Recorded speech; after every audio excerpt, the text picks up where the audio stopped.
6, Hakeem, what happens is, what I was telling you about money before, we know that money's not worth the paper that it's printed on, and that $100 bill is not 100 times more valuable than a dollar bill. They both have the number 1, and 2 zeros is the only thing that they had in addition to it, and the value of 0 is nothing. But if you go into a supermarket with that overstanding, maybe the supervisor of the store will probably agree with you, an educated person. But if you start walking out the store with groceries, he's going to have to point out that everybody in line in the parking lot driving down the freeway, they still believe in it. And on the strength of their belief in the money, they'll arrest you or do you bodily harm if you try to leave without paying. Even the people in line will complain. Black people, look at him, he didn't pay. You understand what I'm saying?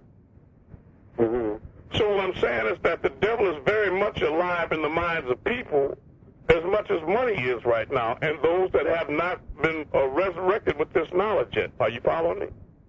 Mm-hmm. Yeah. So the people that are possessed by the devil and doing the devil's work, they still believe in it, that he still has power, and they believe his money has power. Are you following me? So who are these big ether beings that come in? Aren't they the devil? Yes, they are. They are negative forces, but the fact is, if you're talking about substantial or absolute reality, you always have to make a fine line, Terrell, between when you're talking about substantial or absolute reality. The absolute reality is there's nobody here but you.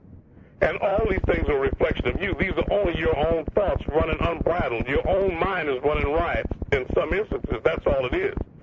It's no different than you as a child, as I told you before, being in a room during a lightning storm, and you hang your coat on the back of the door, and you ball up in a fetal position, shaking all night long, because every time the lightning flashes, it looks to you like a man standing over you with a hatchet. Well, it's just really your coat. The thing I asked you to remember is that all the fear that you have in that room with the door closed, to remember there's nobody in the room but you. So who's that frightening you in the room? It's the devil in you trying to get out to frighten you. Are you following me? Right. That's nobody. So just consider the whole world your room. You got that, Terrell? The devil that's after you is the one inside you, whether you look at the world or your room, regardless of whether you want to look at it from the top or the bottom, okay? That's who these beings are, is our own negative thoughts confronting us.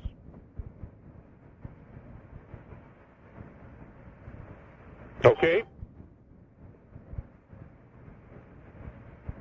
If you're not clear, just keep turning the question around. No, I got it. Everything we see is pretty much a reflection of ourselves. That's exactly what it is. Exactly, precisely. Very good. No matter who's doing it, it's a reflection of ourselves. That's exactly right. And what's relevant is what you attract into your immediate reality. Just like you are what you eat in a physical sense, whatever you ingest mentally, that's what the basis for what the reality that you're creating for all of your tomorrows today. Let me give you all an example, right, of how real this thing works. Dreams, what you dream, when you dream, your soul is making different possible scenarios for creating a reality for the next day or for one of the days that you call the future, which is all now, right? And one of the examples is that I had a dream recently that I was standing there someplace in a strange city with a young fellow very close to me like a son named Mike. And it was an elephant, believe it or not, but I knew it was a brother. It was an elephant that was negative, and he was giving me trouble, walking around, giving me trouble, trying to be harmful. And I took a shotgun and popped this elephant, right? The next scene changed, and Mike and I walking down the street, and he asked me, where's the elephant? I said, that elephant is dead. I killed the elephant. The elephant was on the roof, and I pointed to him laying on his side in a prone position. I said, see, he's up there dead. And the next scene, the elephant was floating up in the sky, away from us, floating up in the sky, and I asked him, how can this elephant fly? This elephant started coming back again like he was walking up on me again, so I broke to the trunk of the car to get the keys to try to get a shotgun and pop him again, right? But the thing is that the next day I went out and I was cutting the grass in the yard, and I was trimming the hedges along one of the trailers next to me. And I saw this little thin, black, slimy tail just go right through the bushes right there. And so I stopped for a minute and I just looked, and there it was. The biggest black snake that you ever saw, just coiled up and stacked up, big around as your wrist. and looking at me like, that's right, partner, I live here. He wasn't running or nothing, just looking at me, so it shocked me, right? I started trying to cut him with the electric hedge clippers, but I was thinking this thing is so big, he might. So I dropped I actually walked away and put the hedge clippers on the porch and walked around into the house without thinking, almost in a trance. Picked up my shotgun and came back, but the snake was gone. So I leveled it on the ground toward the bushes, trying to scrape the ground and pop twice to try to see if I could, just get him, without seeing him. But it was later on that night when I realized that the elephant and the shotgun and the snake and the shotgun, you hear what I'm saying? I was creating a reality, a possible scenario. And, you just have to twerp it a little bit. In other words, I saw the shotgun that I was shooting the snake, not the elephant. That's the animal. You got what I'm saying? One time I had a dream that I was holding an automatic pistol, and it was two crazy men had escaped from the insane asylum, and they broke into the living room door. I'm standing in the kitchen trying to pop them with the automatic pistol, but it was jammed, and I couldn't shoot them, right? The pistol was jammed in the dream. That stuff really got me upset, right? So I woke up the next morning, the dream was so real, I told the mother of my children about the dream, so I grabbed the pistol for real, right? And I went outside to make sure it was all right, and guess what? It was extremely jammed. It was jammed so bad, it wasn't none of them things where you could straighten out. I had to take it to the shop and get it fixed. The pin was messed up. The gun was jammed. The firing pin was no good. It was definitely jammed. Are y'all following what I'm saying? So now it's beginning to dock with itself, is what I'm saying. And for those of you that are intuitive or spiritually keen and woke, you're going to start seeing things in real time. I was sitting at the computer and I saw a shadow flying around in the room, and I looked, there was a little bat flying in the room, right? And so I get up and get a dustpan, and I'm swinging at this bat.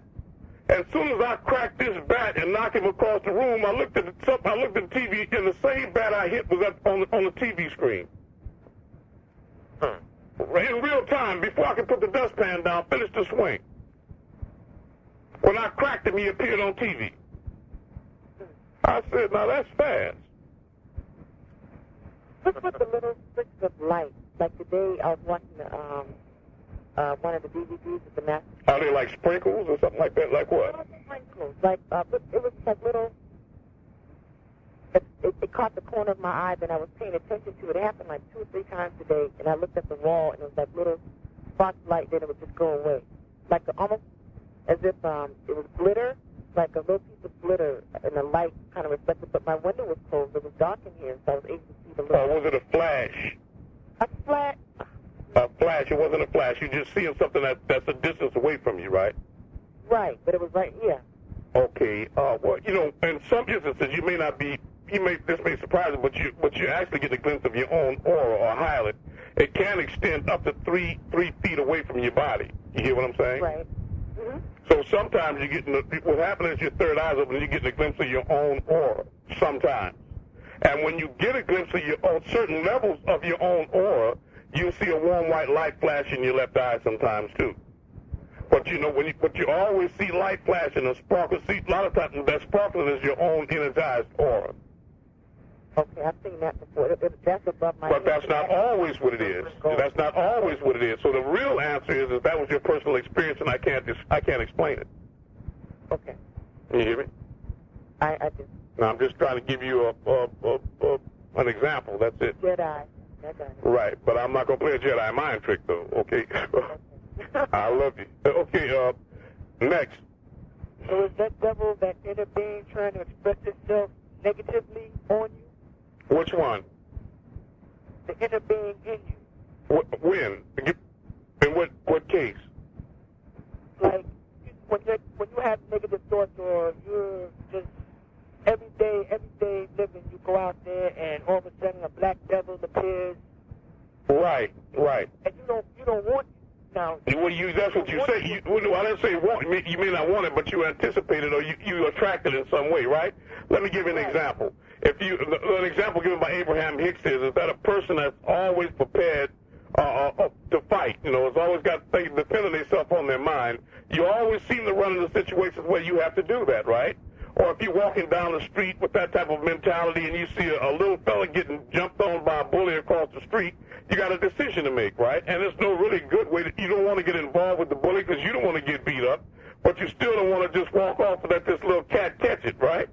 Or sister, if it might be the case, whatever it is, you don't want to just walk off, right? Right. So, because either way, you're damned if you do and you're damned if you don't, right? Right. And and you creating those kind of situations, inside your mind, and by anticipating that.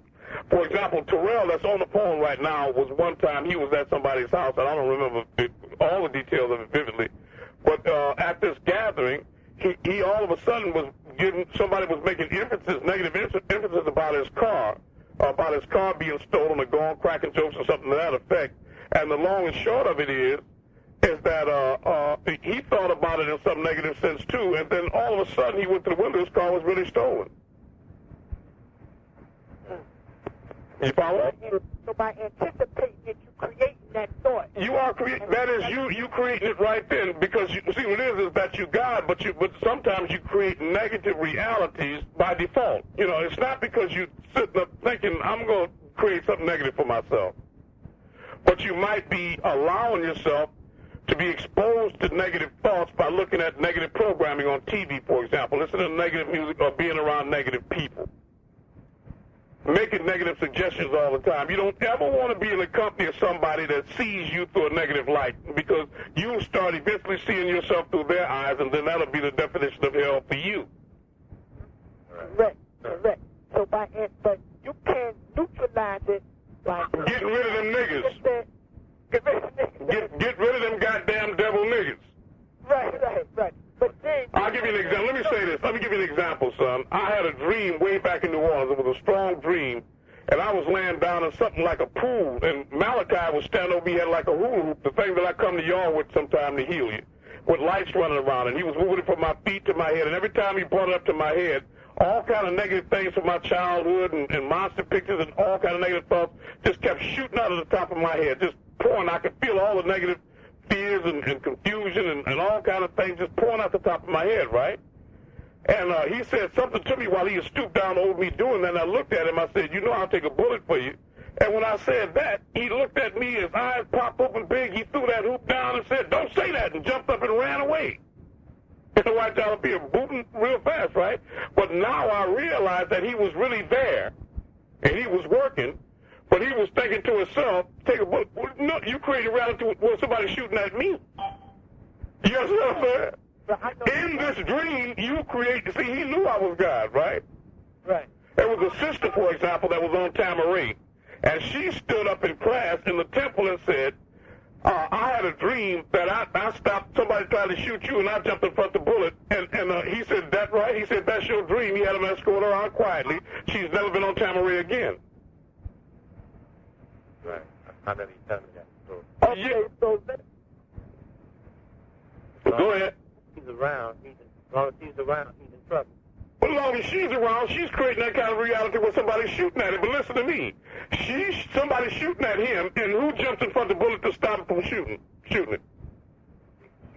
Well, he's saying you that's stopping the bullet, the dream, the gun, all you take that whole vision with you.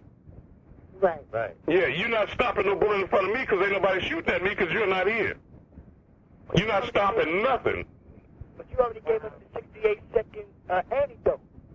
Yeah, well, his antidote was to get her out of there because it wasn't the reality he was creating, it was the reality she was creating.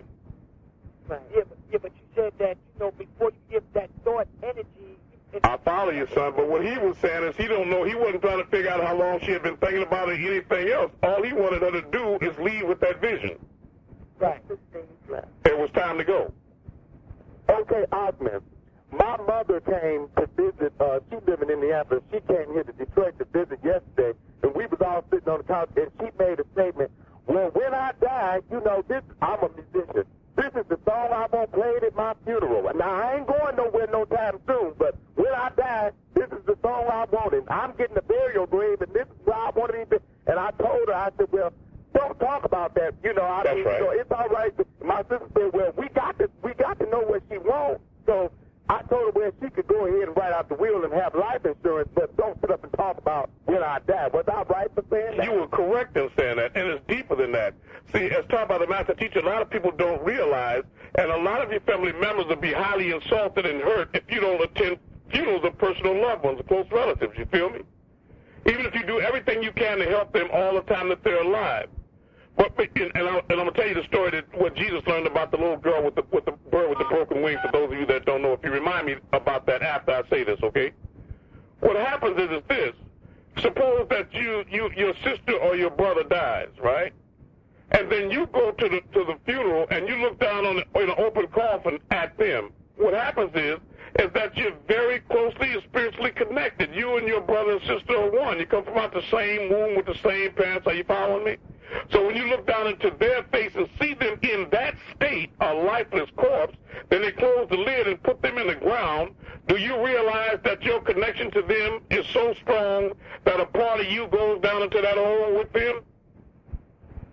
You didn't know that, did you? No.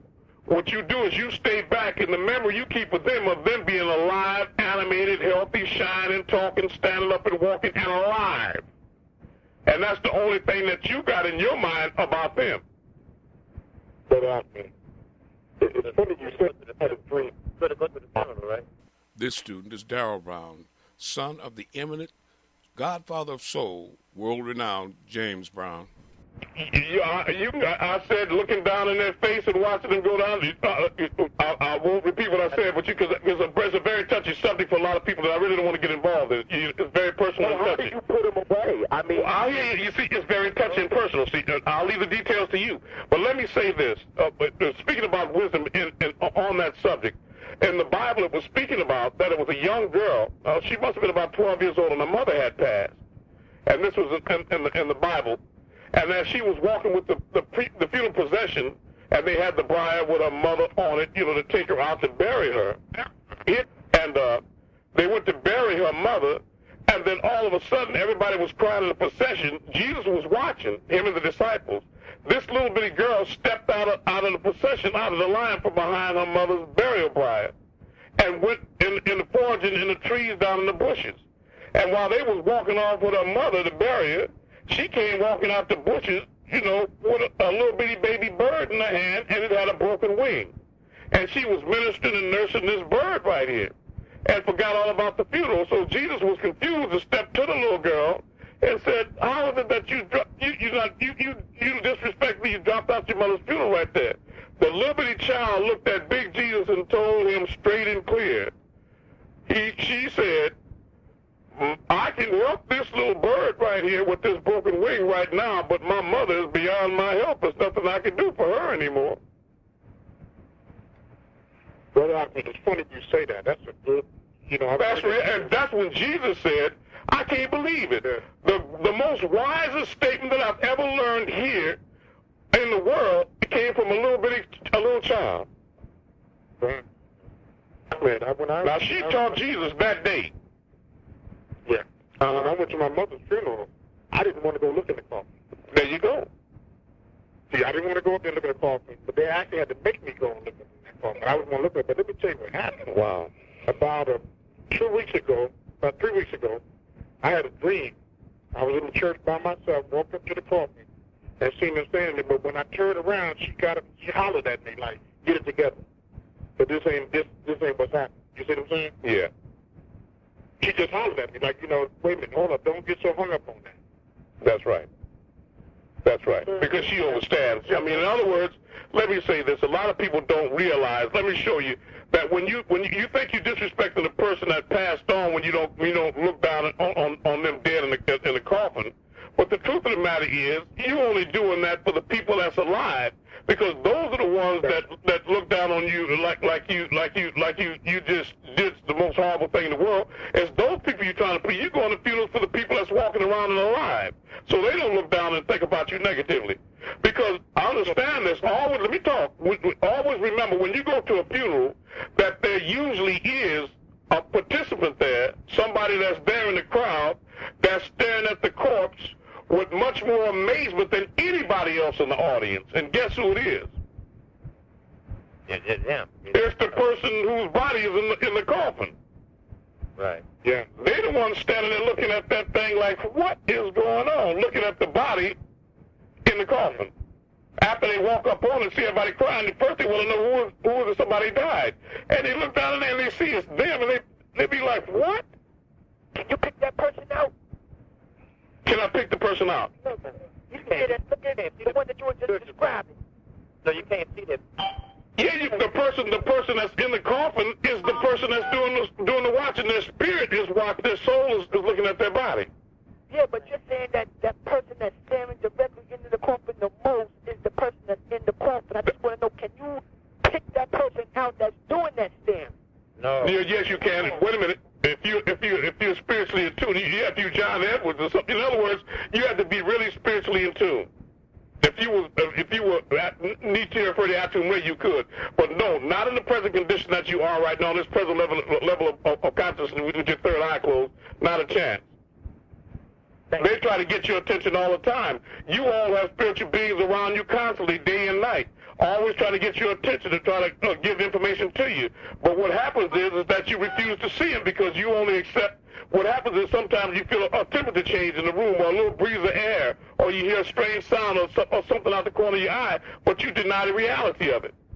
Or in the room or a smell. Yeah, or like flowers smelling sweet or something, yeah. Or a aroma from the past. Yeah. But you see, the thing is but you deny that because what your mind is focusing on this present, narrow, small, tiny reality. And the same way I'm sure some of you saw this documentary where that they had the Indians standing out on the shore of the Atlantic Ocean while the pilgrims were coming in. I see you. While the pilgrims were coming in with the Nina, the Santa Maria, the three ships, right? And that they were docked out there for a long time in plain sight, but none of the Indians could see those ships. Did y'all know that? Standing right there, they couldn't see them because that was not part of their experience. In the same way, most people can't see UFOs that are right in front of their face. But it was the Indian shaman, the medicine man that came out there, and as the ship started moving closer to the shore, he couldn't see the ships either, but he started seeing breaks in the water. You know, where the waves were hitting the hull of the ship and the water was splitting, the ship was splitting the water, how the waves were coming in the letter V, in a V-like. And then after a while, he kept watching the waves, and then he just looked up in the ship. The ship came into plain view. And once he saw it, he made everybody else in the tribe see him. Are you following me? Yes. So what I'm saying is that you can't see anything that's not part of what is your experience or your reality, even though it's in plain sight. What? Yes. Well, it's really more a statement. I just came from outside, and it's a crap outside the house to see out there at night. What's up with that? Those a lot of those crafts should that guard need, for one thing. Okay. Yeah, okay. Next question. Question. UFO, he's talking about crafts in the sky, extraterrestrial craft. I saw a white tube in the sky Saturday morning. The sky was really clear. Okay. And I was participating in a wellness program, the fitness aspect, and I looked up and I'm like, what is that? And my aunt kind of scoffed it off. Oh, that's a plane. But when we got out the car, I didn't hear any sound, and it was moving kind of fast from left to right, but it was like a tube. No, okay, no, that's an extraterrestrial craft. It's called a cigar-shaped craft, right? Right. I know. Okay. Yeah, you see, and that's what it is. Was it kind of white, kind of like cloudy-like a little bit? Yes, it was. Okay, see, that's... And no wings. Okay, I understand. I follow what you're saying. There's somebody making noise in the background. Please hit star 6. I've said it about 8 times, right? Now, y'all talking about these devils. We're attracting some... There's some here now. Yes. I had a question. Yeah, just a second. Let me say this about the craft that the sister was talking about. What happens is the reason that it appears to be white and cloudy like that is because when something comes, it's not just an interplanetary, it's also an interdimensional craft. In other words, it's an interdimensional, so it's coming from another plane, like the spiritual plane. Are you following me? So what happens is that when it's interfacing with the physical plane, for you, because your third eye is open and you can see it, what happens is that whenever something comes in from the spiritual and drops down to the physical plane, it appears first as a sort of a mist, a fog, or a vapor. That's why ghosts appear to be like fog or mist or vapor. Are you following me? Yes. Because whenever, and listen to me good, because I'll give you an example of that. If you take a simple substance, again, we're going to go over the same thing, like water. At room temperature, something everybody's familiar with, it's a liquid, but when you put it in the freezer and slow down the vibrations of it, it turns into an apparent solid that you call ice. But if you put that ice in the pot on a stove on a high fire, it'll melt again with the heat and vibrate into a liquid again, and then it'll transform eventually into a gas that you call steam. And if you leave it on long enough, it'll vibrate so fast that it'll transform into ether again, so there won't be water, steam, or ice. You come back and I say, what's in the pot? You say nothing. And there's no way that you can get nothing from something. It's only energy in transit. So what you do is turn the fire off in the kitchen and let it cool off, and when the kitchen cools and condensates, then it'll reappear on the ceiling as a sort of a mist or vapor, that droplets, or that water droplets that you can collect back in the glass and put back in the freezer and convert to ice again. That's angels ascending and descending up and down Jacob's ladder. And so, but you see that the last stage, in other words, the point I'm trying to make and drive home, is that the last stage before it goes into the etheric realm is that it's what? Water, ice, or steam? Steam. That's right. It's a vapor. It's a vapor, a white vapor like steam, gas, before it goes into invisible. You see what I'm saying? Now, when it comes back from invisible, the first stage is the same steam or smoke, the white steam, smoke. Are you following me? All right. That's why ghosts, is everything starting to get clear to people? Yep, I hear you saying. Okay. Right. And I got a question concerning the person watching the body, though, who's dimming the body, though. Yeah, okay, what was the question? About the person who watches themselves in a box, in a coffin, who's dead. And the question is? The question is, can sometimes the person be dead and don't even know they're dead? Of course. Miss the whole funeral. I mean, it might that happens, of course that happens. That happens, of course that happens. Right. Yes, of course they're late for their own funeral. Don't even go, right? Because, see, in other words, the hardest thing to convince a dead person of is that they're dead. Because they don't feel any different. Right? Now, let me take you there.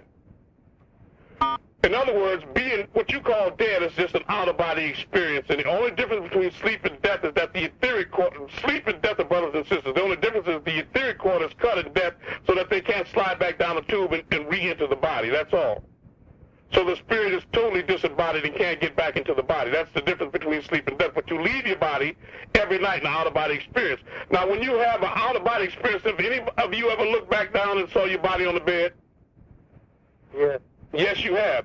Now, the question is that while you were looking at your body, did you feel anything different than you did when you were in your body? No. You felt the same way, whole in every way, right? Because you're a whole light being. Are you following me? So you see, in other words, if you look back down when you look back down on the bed, brother, and saw your body on the bed, your body was just sleep. You understand? You feel what I'm saying? But the point is that if the Ethereans come and they cut the cord, just like they cut the umbilical cord during birth so the baby can't go back into the womb again, if they cut the etheric cord and you can't go back into the body, and you're walking around and you see your body, your lifeless body on the bed until they come and pick it up and put it in the coffin and bury it, don't you see the confusion that you have if you're not graced to the spiritual etiquettes of this next realm of consciousness? Are you following me? Right. Because when you was out looking at your body in the bed, you didn't feel like you was dead then, right? And nobody could have convinced you were. You might have been confused, but not dead. Right. You know you wasn't dead because dead people can't see nothing. Right. So, I mean, how can they be dead just because they're looking at their body? The fact that they're looking, they know they're alive, but the body is a source of confusion, you see? Right. I can feel people thinking through the phone, and I like it. Question. Yes. Let me ask, you know how they changed the television to where you have to have some kind of box in order to watch it, where they changed like the frequency? Would that have something to do with it because they had to I guess, either raise the frequency because so many things will be seen? No, what I think that they're doing with the TV is something to do with what we call Big Brother. On the physical plane, they're trying to put apparatus in the TV so that while you're watching the TV can watch you too. No, okay. But that's not what I meant. Okay, I know what you meant, and I'm saying I don't think that's the case. That's my answer. Uh-huh. Hey, Raul. Yes, Raul. How you doing, Mike? Doing fine. And y'all had caught on what you were saying, but you said now it's getting up with That's exactly right. Now is docking with itself. So events are coming in real mind time. In other words, let me say this again so I can be very clear. Do you have a specific question before I move forward with to get some clarity there? I was going to tell you about a dream I had corresponding to what you were saying. Okay, let me say something before you give me the dream example, right? So that I can make sure everybody's on the same page with you. Let me refresh you all again. When I gave you the example, imagine yourself walking through a sunlit valley of flowers and beautiful grass on a beautiful summer day, and it's just the most pleasant little breeze, and you feel more comfortable. You know how you feel sometimes like you in heaven, just being in touch with nature like that. And we've all had that feeling, you know, of ecstasy, just when it caresses you to just the right way you feel comfortable. And then all of a sudden you see two trees there with a hammock thrown between them, and just for the heck of it, nobody around, you just go and jump up and lay down in this swinging hammock and just lay your head on the pillow, and you're looking up at the trees, and you get so comfortable and so relaxed that just for a second you just drift off and you start dreaming. You fall asleep. And while you're dreaming, you see scenes of things that's going to happen in the future, because a lot of you, like I said, you've had dreams, and then a week later something played out on the physical plane. You told the person next to you, I saw this in my dream about a week ago. To let you know that what you're seeing is not memory, but it's actually your higher consciousness that doesn't have any past, present, or future, that can see both ways with the same ease, in the future or the past. And you have scenes where you see yourself playing with your best friend on the playground in the 8th grade, and scenes about what happened that day, and scenes being in this state and in that state, in Georgia and in Cincinnati, and with this one and that one, and you're going through all kind of experiences with different people at different times and in different places. But as you start to stir, the sleeper starts waking from the dream.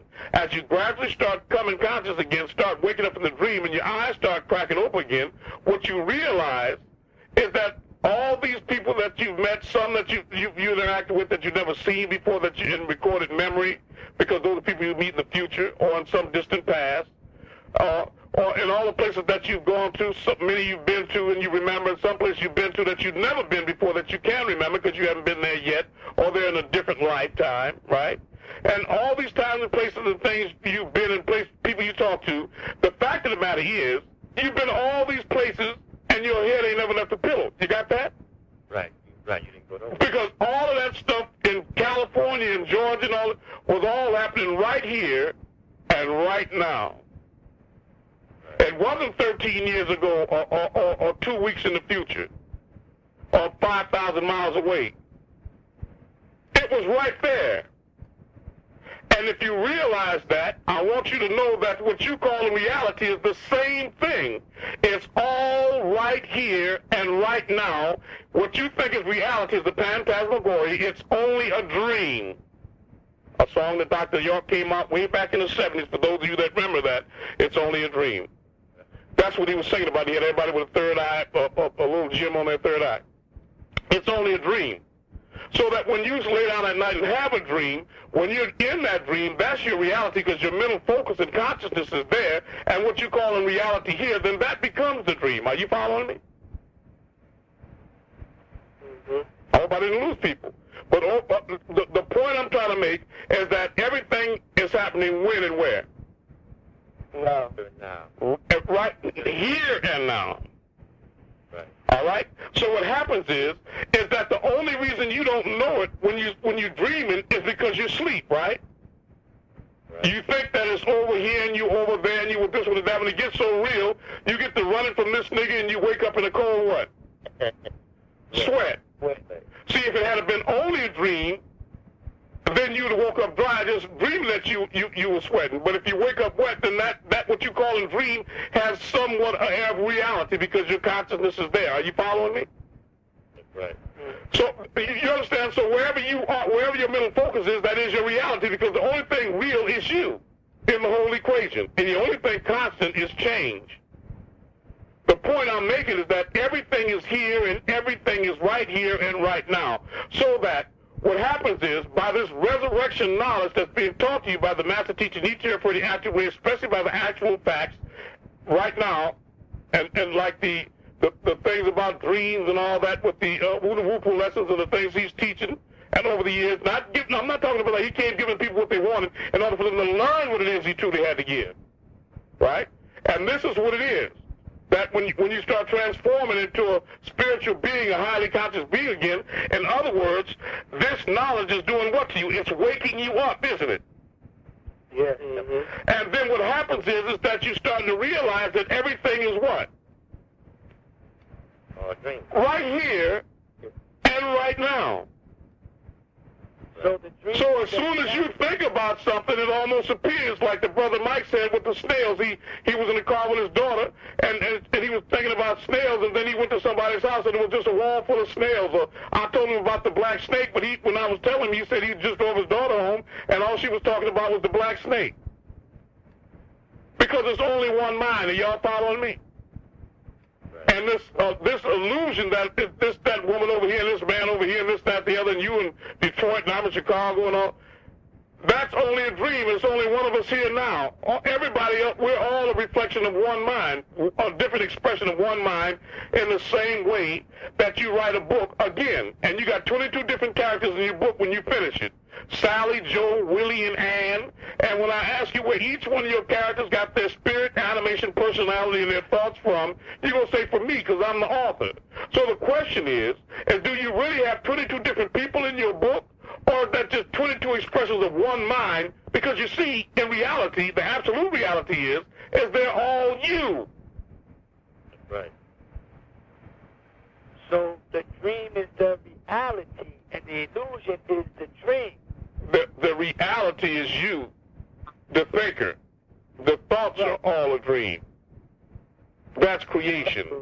So whenever you're dreaming, what it is that your soul or your mind is picking out possible scenarios for a future, what you call reality.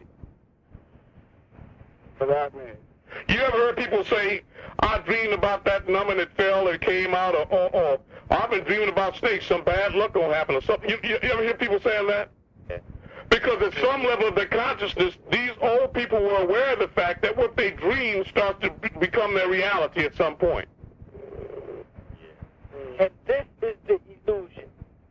Okay, what do you mean? This is all of it's an illusion, except the fact that, except you, which is me, coming back at you again from your past through your future. Right. Every one of you, the center of existence, and all things are equal distance from you. As taught by Nitira Ferti Atum Ray.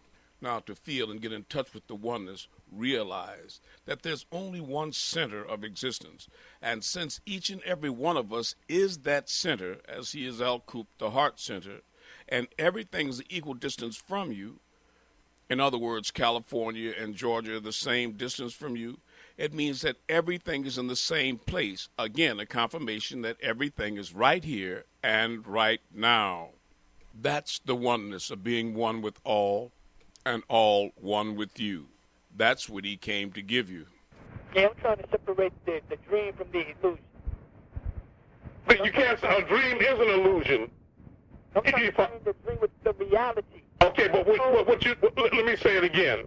What you're talking about is reality. You describe it as this conscious, aware environment that you're walking in right now that you're asking the question and you're on the phone, right? Right. You're calling that reality. You heard me a minute ago. I told you that tonight when you go to sleep, when you dream that you're somewhere else and you get involved and you and that nigga get in a fight in that dream, when you start making love with your woman, then that is your reality, because that's where your focus and consciousness is, and this that you call in reality then becomes the dream, son. I want you to think about that real hard and ask questions from that platform.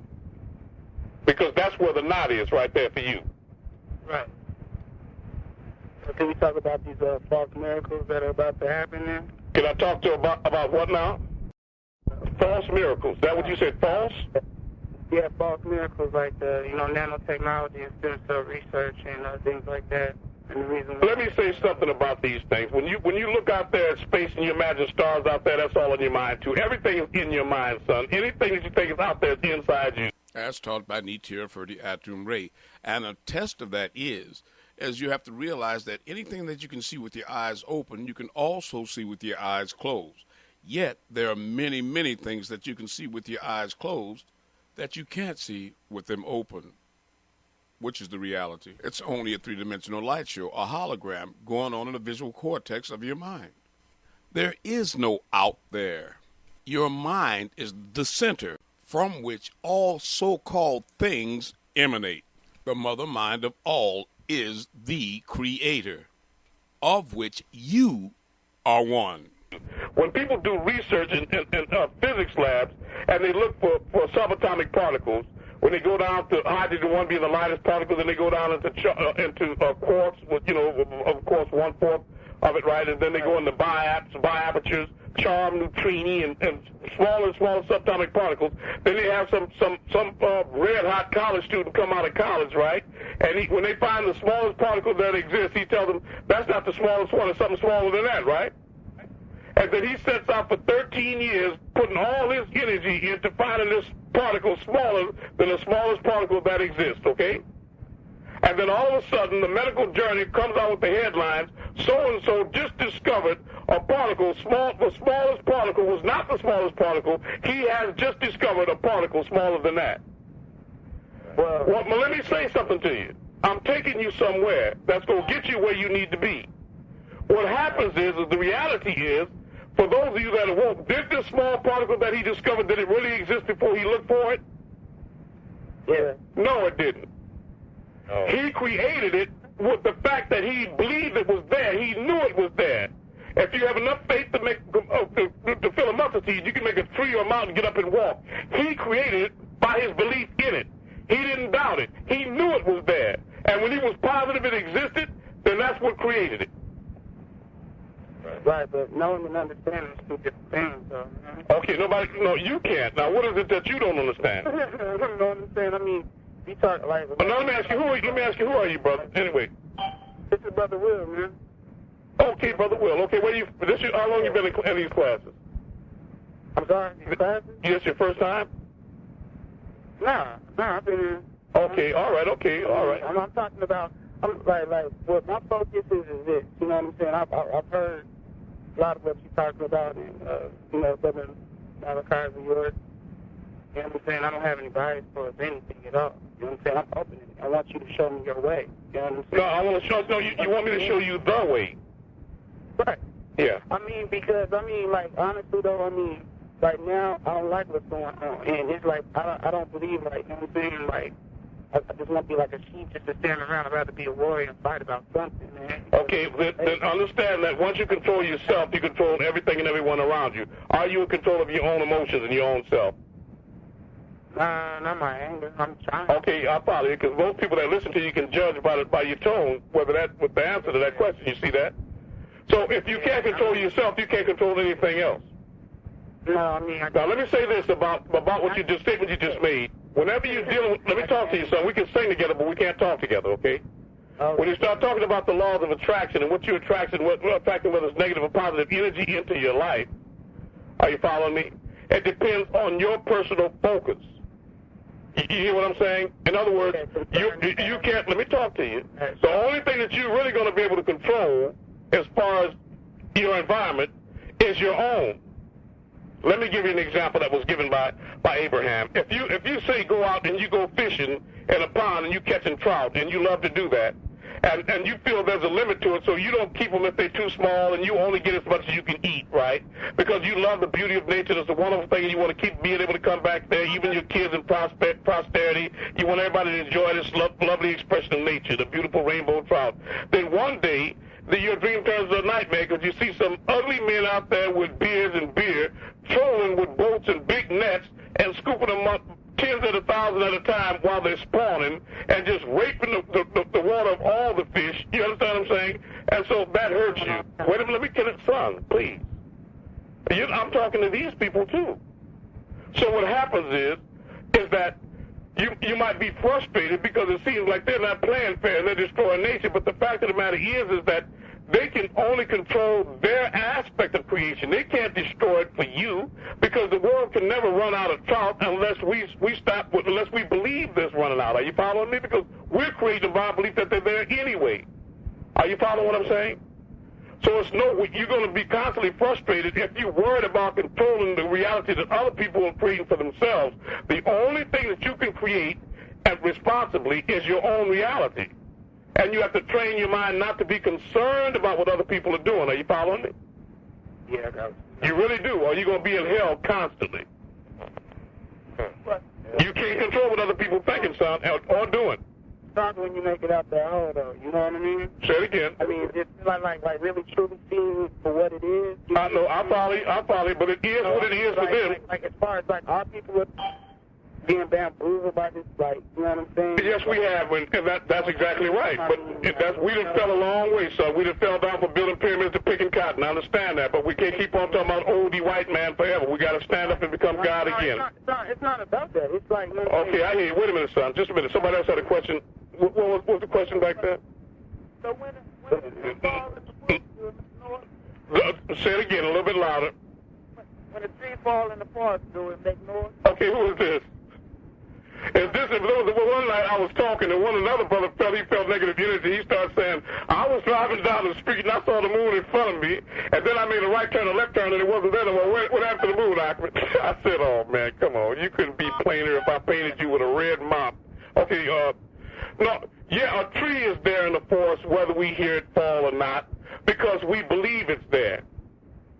In other words, do you believe there are trees in the forest when you're not out there in the forest walking?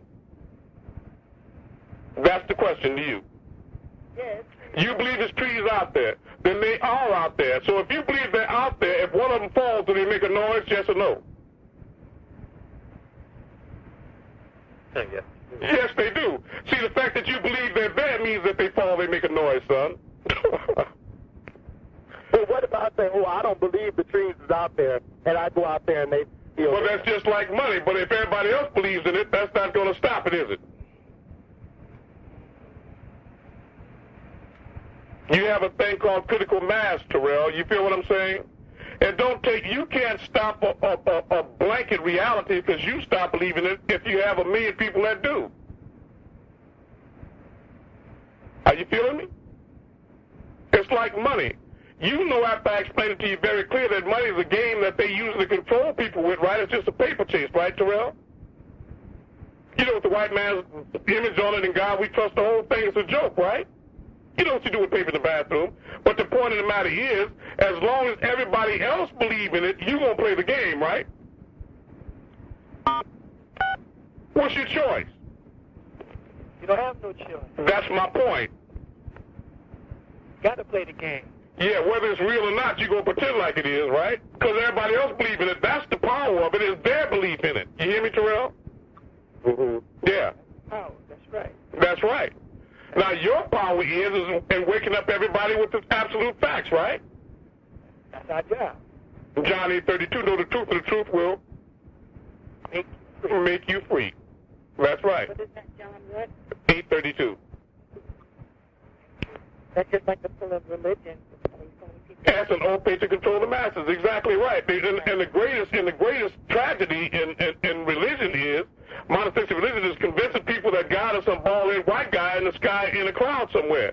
So, because if God is in the sky and he's white, then he's evidently not on earth and he ain't black, so he's definitely not you. Right. And in the case of a woman, in other words, what they've done is mentally separated you from your own divinity. And as long as you believe in a God that's out there somewhere that can't be proven, then you definitely can't be God. If I took a picture of you, would that be your image and likeness? Would that be you, yes or no? Then don't recoil when I tell you you're God, because the Bible says that you were created in his image and in his likeness, meaning that's you. Look at it like this. God hasn't any parents, no wife, no brothers or sisters, no children, no buds, no pals. If there's no one here except him, who must you be? But religion, monotheistic religion, gave you a false image of God. Not in you in the center, but outside somewhere. Which means you can't do what God does. That means if God's got all the power, you don't have any. Right. That's what they did for you. They put salt on your tail with that tail. And that lie is so deeply entrenched, rooted in your psyche, that anybody that declares other than that must be a blasphemer, a devil. Family reunion time. Everybody in the house black. A blue-eyed, blonde-haired, white Jesus on a mantelpiece, the image of God. Nobody in the house gets it. That's not you. That's not your image. You're the opposite. So you must be what? Of course. And then you put yourself in hell and the white man in heaven. They have you mentally fighting for them to keep them free to rule you with your own mental power, separating you from your own divinity. Wake up. They stopped you from flying, I'm going to tell you that.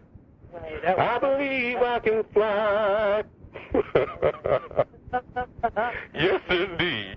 That was the biggest story ever told. The biggest one ever told. Now, that was cold-blooded right there. Now, that was cold. God, the creator, is a bald-headed white man in the sky. Now, that's heavy. And got people to believe that. And they believe that. That means, and then they said he was the Almighty, right? And they believe that, right? Right. Right. Now, all the power belongs to a bald-headed white man. Forget he's in the sky, right? So all the power belongs to a white man. That's what you believe. Right. Ain't that something? And so that's what. And so what it is that your belief in the white man gives him all the power over you. You got that? And then people say, "I don't like what's going on." What they do? I understand it's all, but I'm trying to resurrect your mind because that's where it's at. A lot of people keep thinking about these superficial fixes. It's like taking a red light in the car and breaking it with a hammer on the dashboard. That's just a symptom. That's not the cause. The cause is you got to get your mind right, brother. Sister? Right.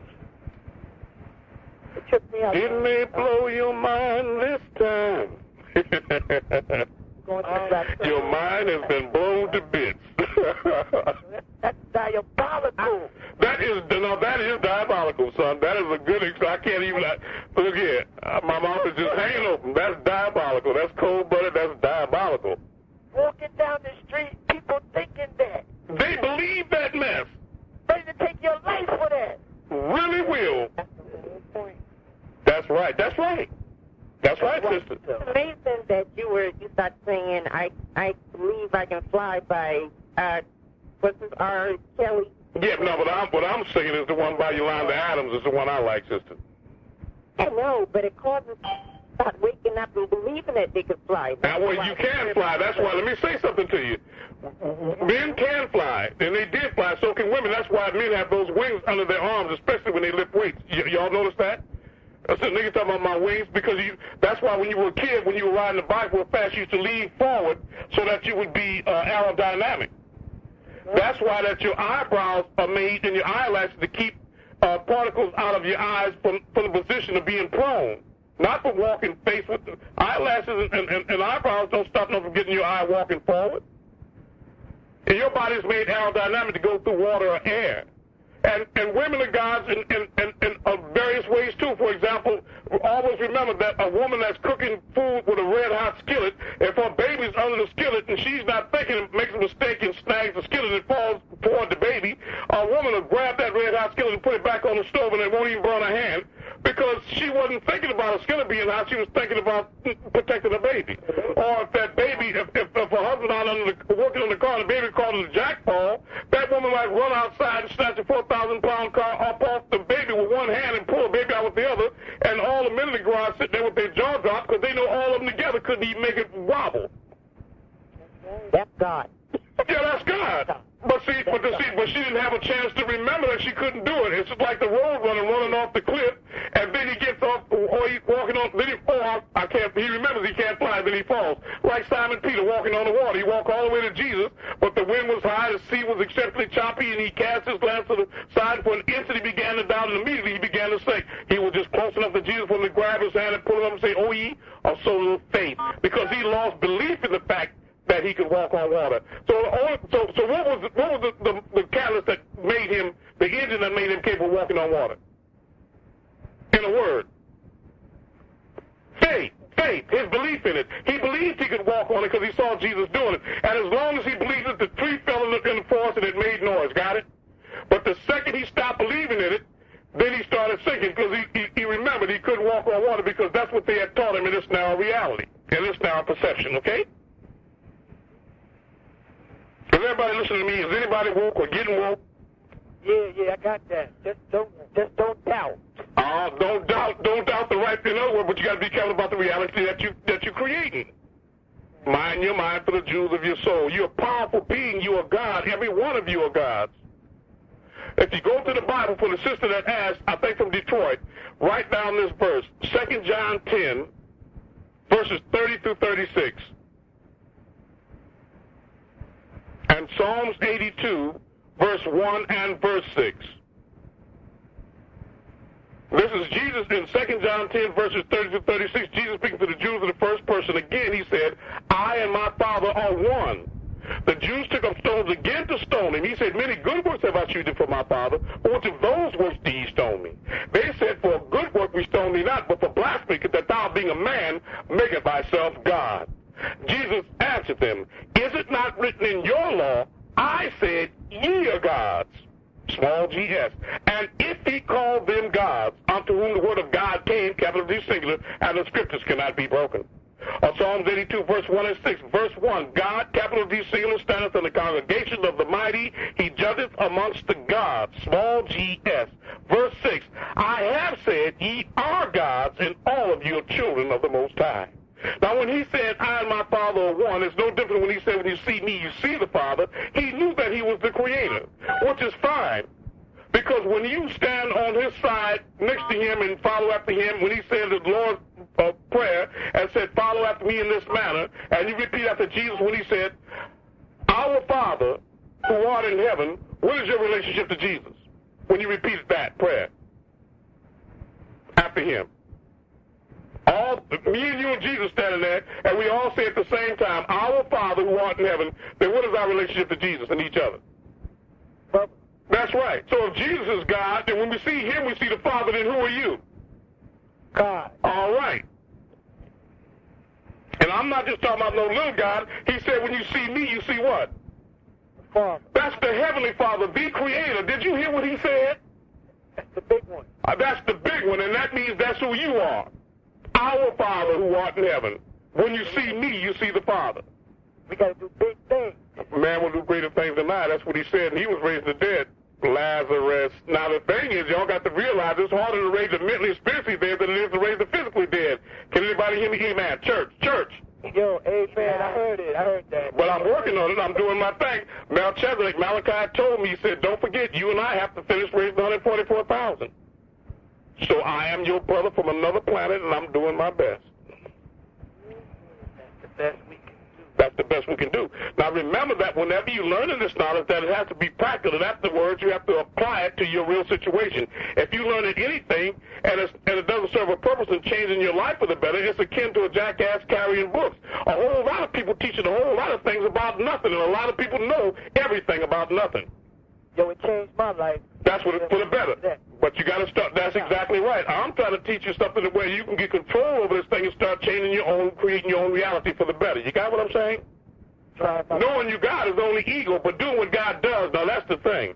I believe I can fly. Tell myself every day. That's right. Exactly. That's right. Because it's the truth. I had a last night and sat and spoke to the 30 personalities. Okay. And I came, I just had to have a real talk. I'm like, listen, listen up. I said, I realize there's some of you that are really rooting for me. Yes, I true. feel you. That's true. I said, I know there's some that are at first. I said, don't you know when I said, you said, and when I said that, I felt like all up my spine, I felt like little bubbles of energy. So they were, That's right. I acknowledged them. I said, I love you. I love all of you. That's right. Me, I love you too. And see, let me say, go ahead. Let's get on the same page. And you said that's a beautiful thing you did, because what you're doing is you're lining up your own reality, you see, because they are a different reflection of you. And even before that, if you think about it, even at the first time that you were conceived by your mother and father, even when a healthy man is going to ejaculate 777,777,777,000 sperms. A lot of people don't know that. Right. With a normal sperm count. And then when they're all rushing toward that egg, that one egg normally, right? Usually only one of them gets there, and that's not very often. So you know how many niggas you had to trip and punch in the eye to kill? I'm not kidding, boy. All of y'all was there talking about, I didn't ask to come here. Nigga, you was fighting. You outran almost 1 billion people to get here. Stop acting a fool. But the point is, as none of them made it, but all of them have the spark of the spirit in them, and they're all back there saying, you can make it. Come on, Diane. You got to get across there for us. You can do it. Don't get out here and be no pooper now. You done did all that, you left us off, and now get out there and shine. Right. Bro, you said we had to fight our way here? Well, that's right. You had to outswim and trip a whole lot of niggas to get in, yeah. Right. You put your elbow in your little sister's eye. Exactly.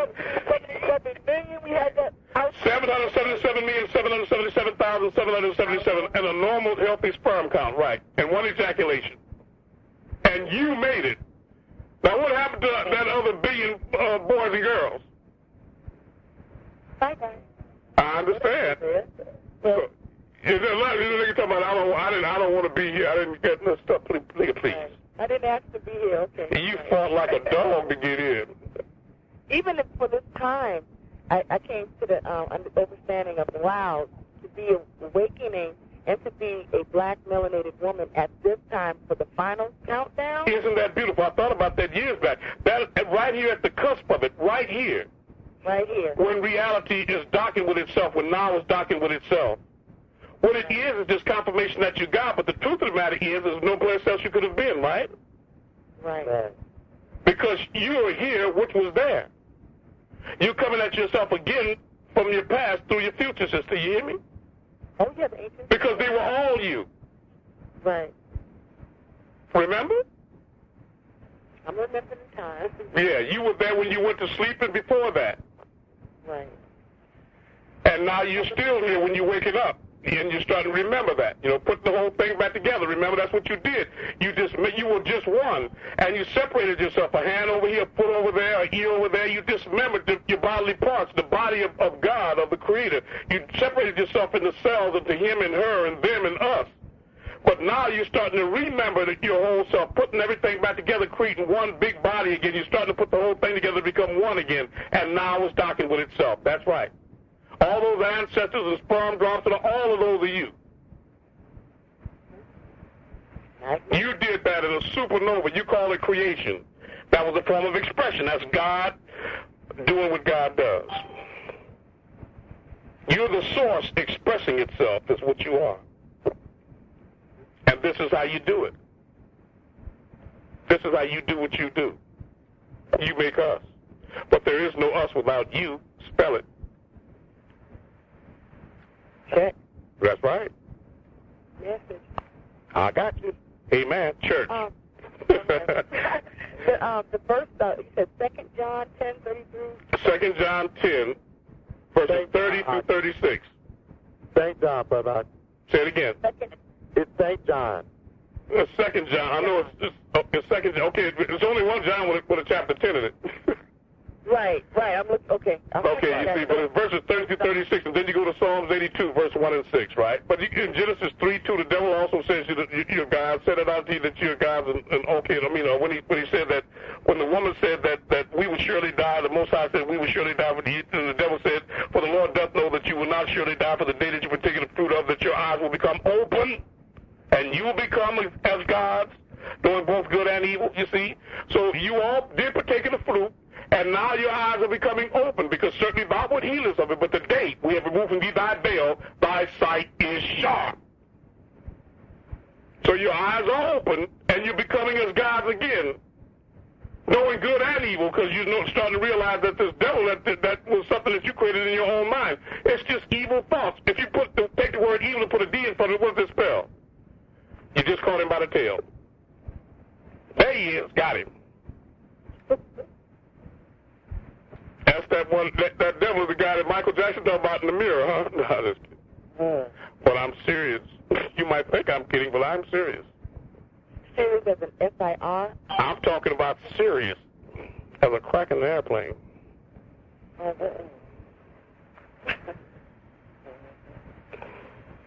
This is exciting.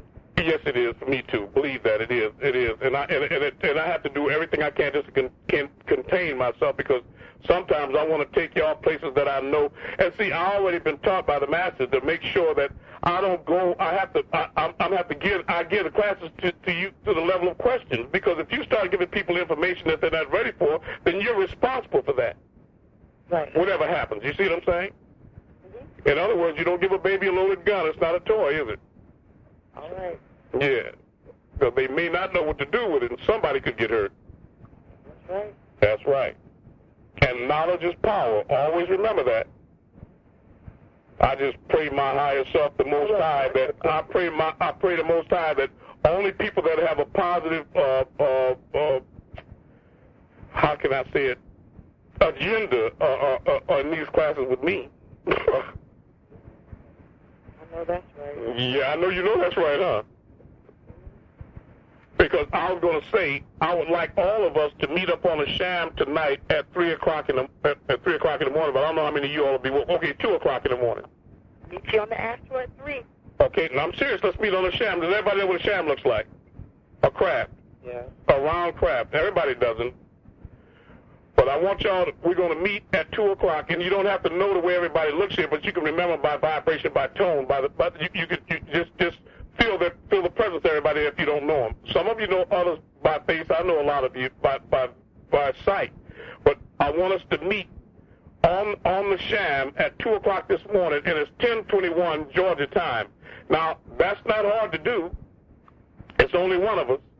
And it wouldn't be no more difficult than us meeting right here in this class. We've met right here, didn't we? Right. I can hear you. Okay, we did meet right here, right? So we can meet and come together when we want to, right?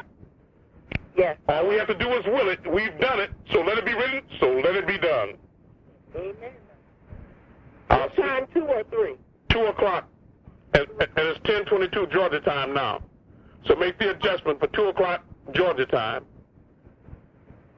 We're on the same time, I think. That's right. Yeah. Ask you the question, but can you please tell me how to do it? Because I want to be there too. Okay, all right. Well, I want you to do is at 2 o'clock is that first off, before you go to sleep, make sure that that's the only thing that's on your mind, in front of your mind, very vivid, that you imagine a sham. You have a holy tablet, Terrell, so you know what a sham looks like. If you don't, you can go pick it up and find it. Okay, but imagine it seats 50 people. Each sham can seat 50 people on it. And imagine yourself on the sham with Nitya for the Atum Ray and myself and all the people in this class right here. And if you have friends and loved ones that you want to bring along with you, do that too. It's all you got to do is imagine it, but you got to be very vivid. Imagine it in 3 dimensions and in color and have it animated and moving. Remember the difference between a person that's vivid, a cherub and a seraphim, for example. If you ask a seraphim what kind of clock it is about a clock, he's going to say, well, it's a red clock. It's made out of plastic. It's got a synthetic glass on it. It's got Roman numerals on the hands, and it moves from right to left. It's got a battery on it, but you can also plug up at the same time, and I like it. It's pretty aesthetically. It's got this around the function, and it doesn't tick as kind of side as that. But if that's a cherub about a clock, you say, well, it's just a clock on the wall that keeps time, right? Right. So this brother and sister could never create reality. They're not vivid enough because they can't. Their imagination is where they're creating things at. And the first word in imagination is image, right? The picture of the sham in the black book? Yes, the picture of the sham in the black book. My book right now. Now, the white man knows it's real, so he calls it a sham, right? How about that? But all the sham is actually your aura.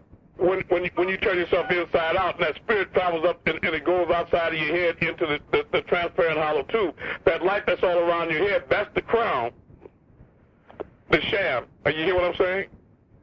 So that when you have an out-of-body experience and you feel like you're flying and floating in that dream, that's the sham that you're flying with. So each one of you are a sham, so imagine it, it's not hard. It's just putting it together, connecting the dots. Are you following me? This is easy as falling off a log. I just want y'all to remember. Take my hand and walk with me. You can do it. You can do it. Come on. You know I love y'all too, don't you? I love us. I love me some us. Love you too. Yeah, y'all give me a warm, fluffy feeling. That's what I've been feeling all day. Yes, indeed. Yes, indeed. Look, I'm getting ready to leave now, but look, I want y'all to understand. Anybody want to order a spiritual package, make sure that you call me tomorrow and get my address and all of that so I can put these things together. These people are elevating fast with these packages, and everybody that's getting them, call me when you get them. And for those of you that haven't, just be patient. They're on the way. I will call you with my order. You know I love y'all again. And love each other and love yourself. Why do? And make sure that the enemy is not the inner me.